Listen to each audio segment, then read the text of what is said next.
고3 수험생 여러분 수고하셨습니다. 예, 대성마의 맥지리 전성호입니다. 여러분들 어제 5월 8일 왜 어버이날 시험 봤니? 아무튼 평가원 모의고사를 교육청 모의고사를 봤습니다. 예년에는 4월 달에 봤던 게 이제 5월로 작년부터 이제 뒤로 밀리면서 이렇게 시행이 됐고요.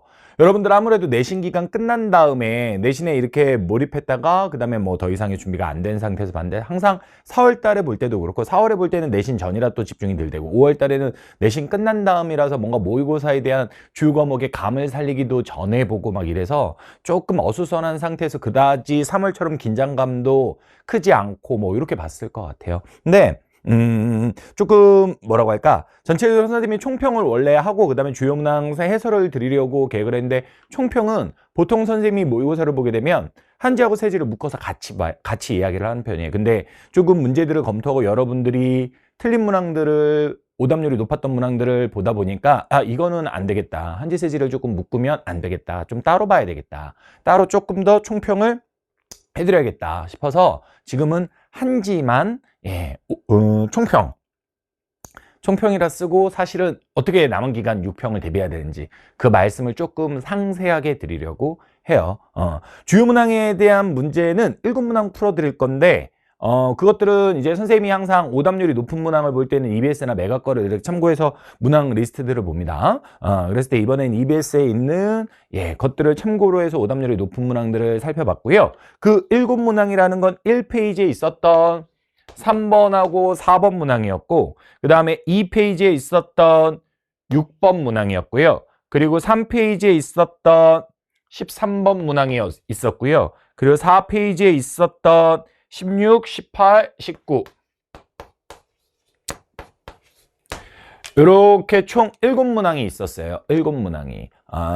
그런데 이 문항들의 이제 면모를 보게 되면 선생님이 이 오답률이 높은 것들이 뜨기 전에 선생님도 먼저 그냥 쭉 자료만 훑어보면서 일일이 모든 문제를 처음부터 풀지는 않았고 쭉 훑어보면서 요런 문제는 조금 학습 요소가 있겠네 라고 하면서 그런 것들을 체크했는데 그 체크한 것들에 포함되고 또 당연히 있지만 선생님이 미처 예상하지 않았던 문제도 참 많이 들어가 있어요. 참 많이. 그것이 의미하는 게 뭐냐? 그래서 총평을 따로 찍는 건데 그냥 결과적으로 말씀드리면 이해는 해요. 이해는 하고 모든 고3들이 그래 왔습니다. 정말 사탐 공부 안 했다. 3월 서울시 교육청 3등급 컷. 선생님이 그때 조금 많이 순화해서 35점 정도 뭐 이렇게 되는지 봐라 이런 말씀 드렸는데 진짜 상당히 낮았고 그거 N수행 때 봤으면 만점이거든요. 1컷이. 근데 1컷도 너무 낮았는데 이번에 그보다 조금 더 올라갔어요. 조금 더 올라갔는데 여전히 조금 아쉬움은 남아요. 만약에 이 상태에서 여러분들이 N수생하고 6월 평가원에 그냥 딱 속된 말로 이건 또 속된 말을 써야 돼. 다이다이로 붙잖아요. 완전 끝나는 거야. 완전. 그래서 한 달의 시간이 우리에게 주어져 있기 때문에 시간이 주어져 있기 때문에 고3 친구들이 어떻게 대비해야 되는지 어떻게 해야 가성비 높게 갈 수 있는지 그 말씀을 드리려고 해요. 물론 이 이야기는 전체적으로 여러분들이 국영수 주요 과목과 함께 밸런스를 맞춰서 가야 되는 게 큰 틀이긴 한데 사실 한국지리 점수가 요 정도 상황이라면 주요 과목 때문에 그랬을 수도 있고 내신 공부 때문에 이랬을 수도 있지만 주요 과목도 그렇게 자기가 원하는 목표만큼 도달이 안 돼 있을 가능성이 상당히 커 보여요. 그리고 이미 많은 고3 친구들 같은 경우는 최저 수시 어떤 전형이 됐건 최저로서 사탐을 고려하고 있는 경우들이 되게 많을 것 같아서 특히 그 친구들을 위해서 6월 달에 뭔가 조금 자신감이 붙어야 될 거 아니야. 사탐 쓸 거면. 그래서 그 친구들을 위해서 조금 단기적으로 한 달 동안 할 수 있는 게 뭔지 그 말씀을 드리려고 합니다. 그건 어떻게 보면 되게 간단할 수도 있는데 제가 예상하지 못했던 부분에서 여러분들 오답률이 좀 있는 게 있었다라고 했잖아요. 그 문항들이 몇 번이었냐면 여러분들도 나중에 살펴보세요. 3번, 4번 표시는 좀 달리 할게요. 그 다음에 6번 그리고 뒤쪽에 18번 요렇게요.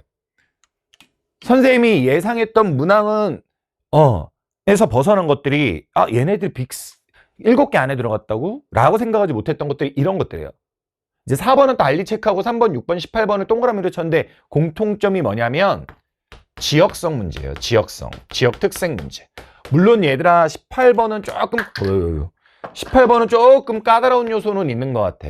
근데 3번, 6번까지 같이 틀린 걸 보면 이건 18번이 까다로웠기 때문에 틀렸다기보다는 그냥 지역성 공부가 안 돼 있는 겁니다.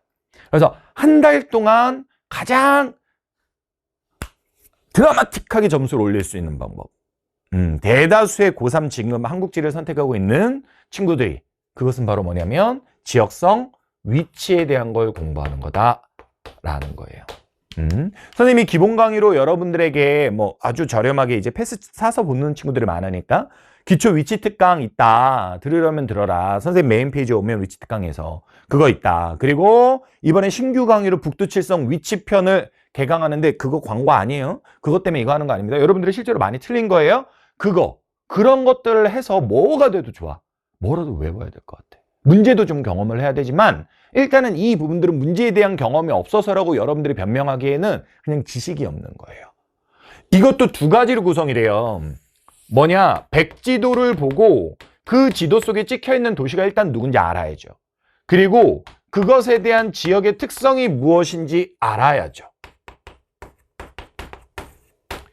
이 두 가지 중에 뭐가 우선인 건 없어요. 둘 다 해야 돼요. 둘 다 해야 됩니다. 여러분들이 스스로 틀린 이유를 생각을 해봤을 때 지역성은 알았는데 지도 때문에 틀렸어 라고 하면 백지도 죽어라 외우시고, 오케이? 그리고 아니야, 나 백지도 속에 찍혀있는 것들은 외웠는데 자료로 나와 있는 특성이 누군지 몰랐어. 그러면 지역성을 외우시고 이렇게 하셔야 돼요.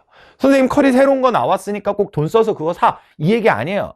사도 그건 언젠가는 수능 때까지 갈 거니까 언젠가는 사긴 살 텐데 지금 꼭 안 사도 돼. 책 사놓고 안 하면 또 하기 싫어지잖아.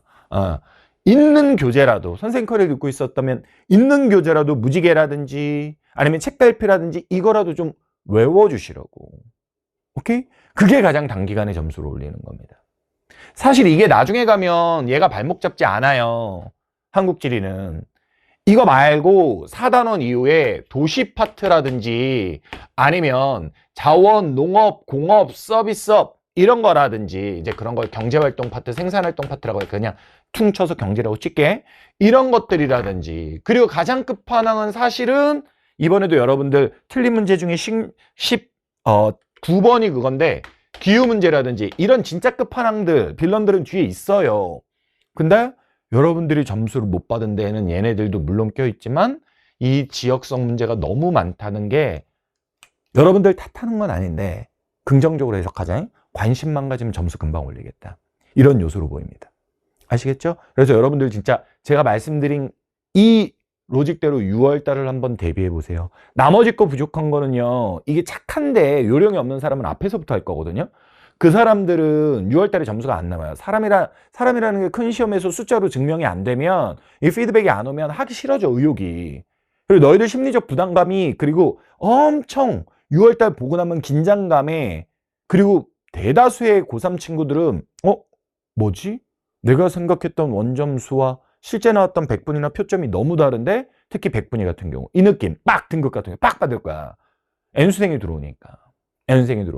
그래서 뭔가 좀 전략적으로 올릴 수 있는 점수 부분을 올려야 될 것 같고 이번 5월 교육청 모의고사를 놓고 보았을 때는 여러분들 한국지에선 지역성이 가장 많이 틀렸다. 이거 하셔야 될 것 같습니다.